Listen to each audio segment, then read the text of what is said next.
Olá, seja muito bem-vindo, muito bem-vinda à nossa aula de hoje. Eu sou a psicóloga Cristina Durante e nessa aula eu vou te mostrar um método que eu desenvolvi que ajudou milhares e milhares de vestibulandos, concurseiros e também quem faz residência médica a ser aprovado. Nessa aula você vai aprender o passo a passo que você precisa para encurtar o seu caminho até a sua aprovação. Então vem comigo agora que eu vou compartilhar a minha tela para que você saiba o que você precisa fazer para ser o próximo aprovado, assim como os meus mentorandos. Sempre que eu estou diante de alguém que começa a mentoria comigo, para mim a coisa mais importante é saber qual é o nível dessa pessoa.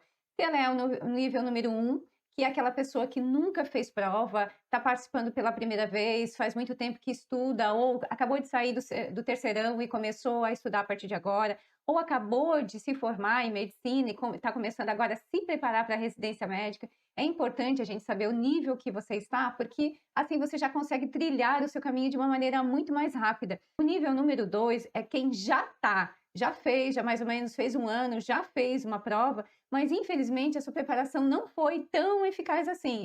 Pode ter errado em alguns pontos que você vai ver até o final desse vídeo, que você vai acabar se surpreendendo, que você pode estar passando por isso também. E aí acabou tendo a questão da frustração de não ter a sua aprovação, o seu nome na lista. É uma das coisas mais tristes que acontecem, porém, ela também serve como um grande impulsionador para que você saiba onde você errou e possa, na próxima prova, ter a sua aprovação. Se você não avalia aquilo que você errou, a probabilidade de você errar de novo, ela é muito grande. E aí vem o terceiro nível, que é quem já reprovou mais de uma vez e começa já a entrar nesse ciclo vicioso de reprovação, porque começa a estudar, reprova numa prova, começa a estudar de novo, às vezes já vem a questão da desmotivação, já vem aquela sensação de incapacidade de que nunca vai ser aprovado. Eu já recebo, às vezes, pessoas que estão 5 a 6 a 7 anos tentando passar numa prova e que, infelizmente, isso não aconteceu. Então, dar uma olhada aonde você está e para aonde você quer chegar é algo estritamente importante. O segundo ponto é cronograma.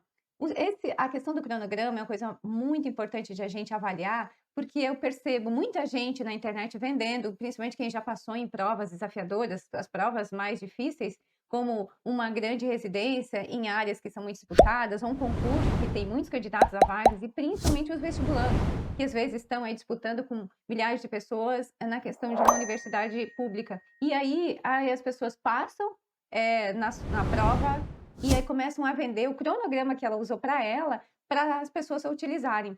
Só que isso é um grande erro, porque não necessariamente aquilo que o outro fez vai fazer com que eu tenha o mesmo resultado que ele teve, porque a cultura dele era diferente, o nível de conhecimento dele era diferente, o tempo que ele estudava, a forma dele absorver o conhecimento é diferente, então não significa que o que deu certo para ele especificamente vai dar certo para você. Quanto mais padronizado a gente tiver o nosso conhecimento, quanto mais a gente conhecer, quanto mais você conhecer de você, e por isso a importância de uma mentoria, mais rápido você tem a sua aprovação, porque aquilo é personalizado para você, não é vendido em massa e que você pega algo que alguém fez e você lá e tenta replicar grandes vezes não dá certo, aí vem a frustração e você acaba só se perdendo nesse monte de horas que às vezes se coloca e que você não consegue dar conta de tudo. Aí você acha que a incapacidade é sua, você que está ficando para trás, e na maioria das vezes não é esse o problema.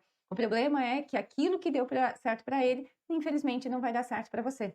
E qual é o melhor cronograma? Qual é o cronograma que dá resultado? É aquele que serve para você. Aquele que supre as horas, que é aquele que avalia o seu conhecimento, aquele que dá para colocar dentro da sua rotina diária. Porque se você pega, eu vou mostrar logo em seguida 2 tipos de cronograma, se você pegar aqueles dois cronogramas, para algumas pessoas o primeiro vai dar certo, quase 0%, mas para muito poucas pessoas dá certo. Agora, se você olhar para aquele cronograma e olhar para o seu, você vai acabar se frustrando e nem sempre significa o que significa estudar mais horas, significa que vai te trazer mais resultados. Para muitas pessoas, estudar menos horas traz muito mais resultado do que você ficar estudando horas e horas e horas, 10, 12 horas por dia, porque isso é uma grande crença que se instala aí na cabeça de quem estuda, que quanto mais horas você estudar, mais conteúdo você vai ter. E isso não necessariamente é verdade. Às vezes, dependendo do nível de estudante que você está, o nível do caminho que você está, nem se estudar mais. Se faz um outro tipo de avaliação para que crie-se uma outra estratégia que é muito mais eficaz do que ficar em cima dos livros. Mas você só consegue saber disso a partir do momento que você avalia o que você está fazendo. Esse primeiro cronograma, eu chamo de um cronograma ruim. Por quê? Porque ele te dá, para você estudar até normalmente umas 10h30 a 11 horas da noite. Isso para quem ainda não trabalha e simplesmente estuda. E não tem um dia de folga. É de segunda a segunda você sobrecarregando o teu cérebro o tempo inteiro, sempre ele em modo focado, não deixa ele em modo difuso nunca, que é uma das prioridades para ele poder absorver o conteúdo, ele poder fazer com que ele compreenda aquilo que você está fazendo, para lá na hora da prova, você conseguir resgatar a sua memória a longo prazo daquilo que você estudou. Quando você não dá esse espaço para o seu cérebro, é como se você tivesse sempre com o carro e que você está sempre com o pé no acelerador. E ele já não está mais dando, ele já não tem um motor tão bom, porque ele foi desgastado ao longo do tempo, e você está sempre acelerando, acelerando um dia, esse motor vai fundir. E isso, infelizmente, acontece quando vocês estão lá na hora da prova principal, que você começa a gerar um estresse muito grande, uma aflição, uma ansiedade, um bloqueio, e aí acontece o famoso branco, porque você não teve a preparação certa para você chegar lá na hora da prova, estar tranquilo, estar focado, estar sereno e com a sensação e com a tranquilidade de que você fez o seu melhor e vai dar o melhor na prova.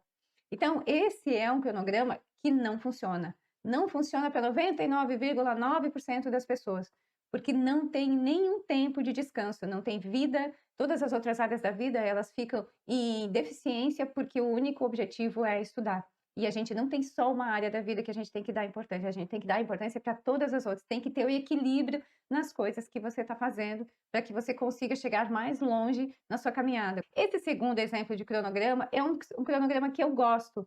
Não necessariamente ele serve para todo mundo, de novo, a questão da padronização é algo importante, às vezes você trabalha, às vezes você estuda de uma parte do tempo, às vezes você tem outras atividades, então tem que estar sempre adaptando à sua realidade. Mas é um cronograma que eu gosto, porque ele dá algo que as pessoas costumam não fazer, que é a questão do simulado. Avalie aí para mim, se questiona um pouquinho, quantos simulados você fez até hoje? De que forma você está estudando? Quais evidências que você está tendo de que seu estudo estão te levando para onde você quer? Ou você vai estar acabando se iludindo, achando que está fazendo certo, e na verdade você está ainda mais se afundando na questão do conhecimento do que propriamente trazendo ele como seu ponto de partida para seu resultado. Então, esse cronograma ele tem pausas, é uma coisa que é muito importante a gente fazer pausa entre os estudos, e ele tem hora para você descansar, ele tem hora para você fazer atividade física, e principalmente assim, ele faz com que você tenha um dia de descanso, que é no domingo.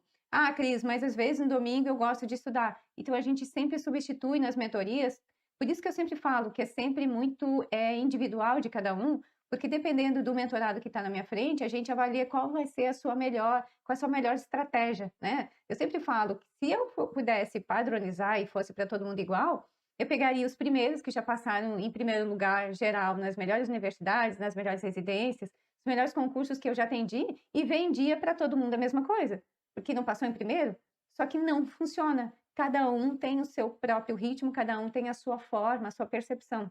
Mas esse cronograma é um cronograma que eu chamo de saudável, porque ele te dá, você fica, ó, quanto tempo sem estudar? Você consegue ficar sábado de manhã, fazer um bom simulado à tarde, ficar depois sábado à noite fazer outras atividades, estar com a família, ver série, poder cuidar um pouco de você, e no domingo a mesma coisa. E aí na segunda-feira você volta de novo no ritmo, um ritmo adequado para você. Esse é um bom cronograma. Anota aí para você colocar, para você avaliar o seu cronograma depois, quando você acabar essa aula e ver em que momentos você está mais errando do que acertando. Ou, às vezes, de uma outra maneira, né? O quanto você pode reforçar e ter as evidências que você está indo no caminho certo e está conseguindo chegar mais próximo da sua aprovação. Eu sempre falo que um bom cronograma, ele pode antecipar, às vezes, em 6 meses, em 4 meses ou em 8 meses, o que uma pessoa, às vezes, demoraria um ano para ver, ela antecipa muito esse tempo e consegue criar estratégias muito mais eficientes quando tem um bom cronograma, quando se criou uma boa estratégia para a sua aprovação.